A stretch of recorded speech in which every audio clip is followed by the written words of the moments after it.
실제 정사에 따르면 당시 이노우에 일본 공사는 번번이 친일 내각 수립에 실패하자 직접 고종 앞에서 명성황후를 암탉이라 모욕했는데요. 이에 고종이 매우 분노하며 황후를 무시하지 말라 일갈했다고 합니다. 결국 일본은 다른 방법으로 명성황후를 공격해야 했습니다.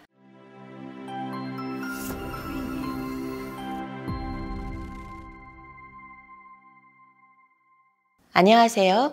조선시대와 문화를 알아보는 조슬신잡 시간입니다. 오늘 이야기를 들려드릴 저는 이혜영입니다. 나는 담을 넘어 침소에 이르러 왕비를 시해했다.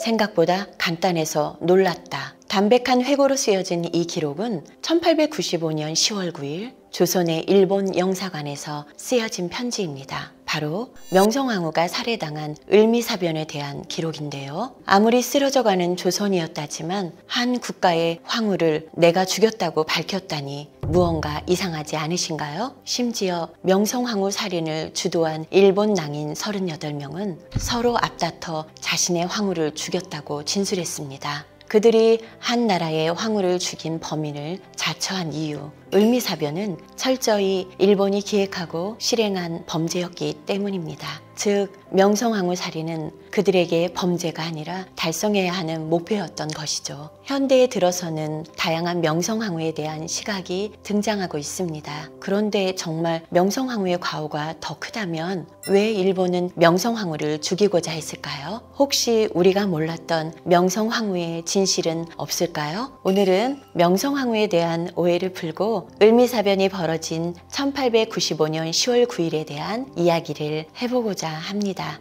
문신이었던 아버지 밑에서 태어난 명성황후는 16세가 되던 해 고종의 왕비로 선정됩니다. 이후 명성황후는 여러 국가 정책을 주도한 최초의 여성 정치인이 되는데요. 명성황후의 행동을 이해하기 위해서는 그 시대의 상황을 꼭 확인해야 합니다. 대표적인 예가 명성황후가 추진한 조선조정 요직에 자신의 친인척을 앉힌 것입니다. 사실 고종과 명성황후의 결혼 생활은 평탄하지 않았습니다. 궁녀 출신 후궁이었던 영보단 이씨가 명성황후보다 먼저 완화군을 낳았기 때문인데요. 특히 고종의 아버지 흥선대원군은 완화군을 더 아끼고 조정 대다수를 자신의 충신으로 채우는 등 조선 정치에 계속 개입하고 있었습니다. 한 야사에 따르면 흥선대원군은 완화군을 세자로 책봉하기 위해 명성황후의 아이를 독살했다고 전하는데요. 정사는 아니지만 흥선대원군과 황실 간에 오랜 대립이 있었다라는 점을 보여주는 일화입니다. 정사에서도 흥선대원군과 명성황후는 툭하면 말다툼을 벌이는데요. 결국 명성황후는 고종에게 직접 가 자신의 친인척을 조정에 앉히자 요청하게 됩니다. 왜냐하면 당시 조선의 조정에는 국왕인 고종조차 건드리기 힘든 흥선대원군의 부하들로 가득 차 있었기 때문입니다. 명성황후의 제안에 고종도 자신의 권력 기반을 만들어야겠다고 생각했고 이후 그녀의 친인척이 적극 등용되어 황실의 새로운 정책들이 하나둘 시행되기 시작했습니다. 흥선대원군이 실각하자마자 명성황후는 고종과 함께 신문물을 수입하고 정부기관과 군제를 개편하고자 했습니다. 그러나 가장 큰 고민이 있었으니 바로 돈을 어디서 마련할 것인가 였습니다. 당시 조선은 경복궁 중건을 완성하기 위해 곡간과 세금을 최대로 쥐어짠 상태였습니다. 그러나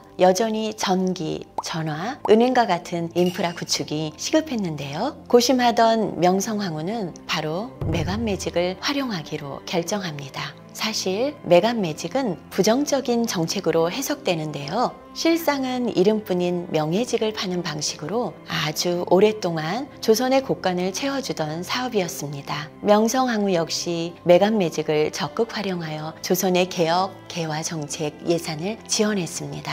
다만 일각에서는 이때 만들어진 비자금이 명성황후의 개인적 사치에 쓰였다라는 비판이 있는데요. 이는 사실과 아주 먼 이야기입니다. 릴리어스 호튼 언더우드 부인이 쓴 조선 견문록에 따르면 명성황후는 장신구의 신경을 쓰지 않고 자신의 결혼 축의금으로 100만 캐시를 주었다라고 기록되어 있습니다. 이때 100만 캐시를 100만냥으로 해석한 역사학자들의 주장으로 명성황후가 사치스러웠다는 주장이 생겼는데요. 실제로는 100만냥이 아닌 100만 푼으로 당시 조선의 세입은 480만 원, 즉 명성황후가 준 축의금은 미국인 교사 월급의 2배 정도 되는 소소한 액수였습니다. 또 조선을 방문한 이사벨라 버드비숍과 같은 제3국 외교관과 선교사들은 모두 그녀를 명석하고 검소한 황후라 기록했습니다. 그러니 조선의 세금은 명성황후가 주도한 개화, 개혁 정책에 오로지 쓰였던 것이죠. 이렇게 조선의 변화를 적극적으로 추진하던 명성황후를 가장 싫어하던 국가가 있었습니다. 바로 일본입니다.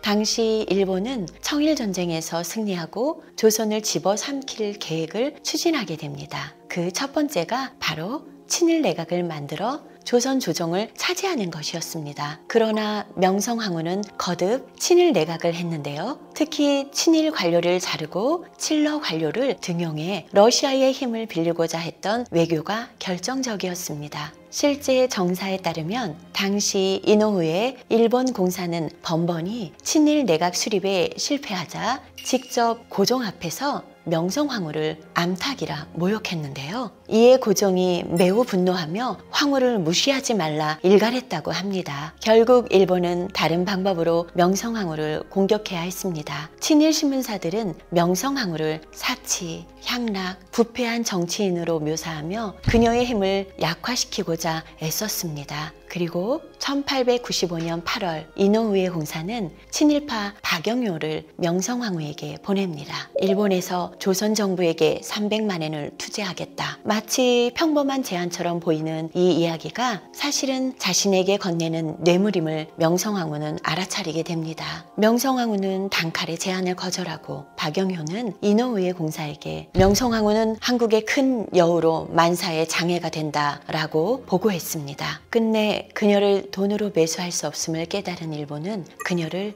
제거하기로 결심하게 됩니다. 1895년 9월 이노우에 공사를 대신해 미우라고로 일본 공사가 부임합니다. 그는 곧장 명성황후 암살 계획을 주도하기 시작했습니다. 그는 몰락한 사무라이 낭인과 극우 엘리트 학생이 뒤섞인 38명을 모았습니다. 출신 성분이 정반대인 그들을 활용해 일이 잘못되더라도 일본 정부와는 무관한 일로 만들 생각이었습니다.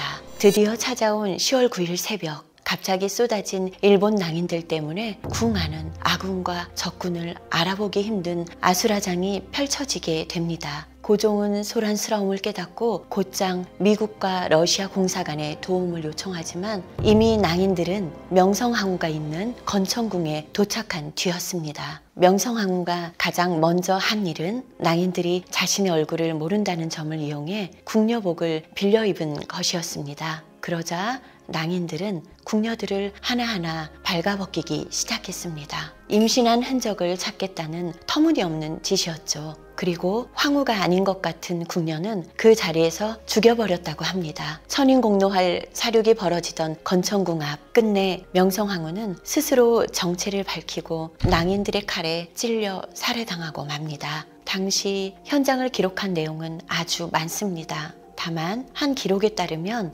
황후의 몸에 칼로 상처를 입히고 나체로 만들어 시체를 능욕하였다. 이어 시체에 기름을 부어 태워버렸으니 글로 쓰기 부끄럽다 할 정도로 한 나라의 황후를 타국이 정말 치욕스럽게 죽인 날이었다고 볼 수 있습니다. 그렇다면 이런 말도 안 되는 일이 벌어진 뒤는 어땠을까요? 38명의 낭인은 처벌받았을까요? 놀랍게도 미우라 고로를 포함한 사건 당사자 48명은 모두 증거불충분으로 풀려나고 맙니다. 심지어 본국으로 돌아가 영웅처럼 대우받았다고 하네요. 고바야카와 히데오 한성신보 기자는 조선의 정치 활동가 중에 명성황후가 가장 뛰어났더니라 그녀를 제거할 수밖에 없었다라고 평론했습니다. 어쩌면 그녀의 그런 명석함을 두려워했던 일본 정부가 일제강점기 내내 그녀를 악녀나 무능하고 사치스러운 이미지로 만든 이유가 아닐까 생각됩니다. 그러나 명성황후는 황실의 위대한 국모입니다. 흥성대원군의 독재를 끝내고 개항과 개화 그리고 칠러 정책으로 새로운 돌파구를 만들고자 했던 황후. 그러나 일본 낭인들에게 무참하게 살인당한 그날을 기억해야 합니다.